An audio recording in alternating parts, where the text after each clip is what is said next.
जिन। कमल एक बुद्धिमान युवक था। एक बार वह कहीं जा रहा था। रात होने वाली थी। वह तेजी से चलकर जा रहा था। तभी उसने एक हल्की सी आवाज़ सुनी। कोई कह रहा था, बचाओ बचाओ, मुझे बाहर निकालो। कमल ने इधर उधर देखा। उसे कोई दिखाई नहीं दिया। वह आगे जाने लगा। तभी वही आवाज़ फिर से आई। कमल ने ध्यान से देखा तो उसे पेड़ के नीचे एक बोतल पड़ी दिखाई दी। उसे लगा कि आवाज़ बोतल के अंदर से आ रही है। कमल ने बोतल को उठाकर देखा। उसके अंदर उसे एक छोटा सा चेहरा दिखाई दिया। अंदर कोई बंद था।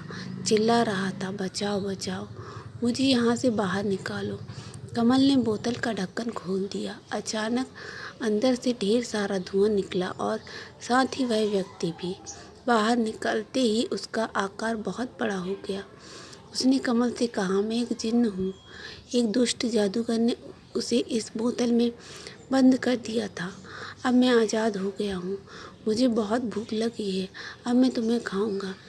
यह सुनकर कमल थोड़ा घबराया, लेकिन उसने जिन्न को पता नहीं लगने दिया कि उसे डर लग रहा है।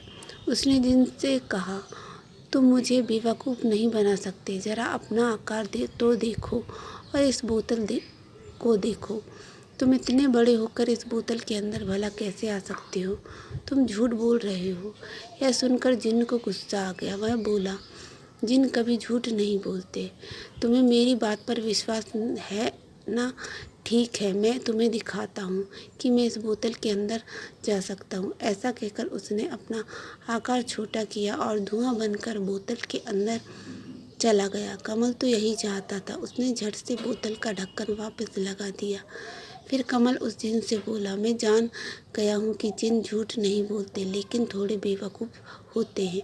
अब तुम यहीं रहो, इसी बोतल के अंदर। कमल ने वह बोतल एक पत्थर से बांधी और समुद्र में फेंक दी। भारी पत्थर से बंधी होने के कारण बोतल पानी में डूब गई और साथ ही जिन भी। एक बात तो तुम समझ गए होगे कि मुसीबत के समय घबराने से कुछ नहीं होता, इसलिए अपनी बुद्धि का उपयोग करना चाहिए, जैसे कमल ने किया।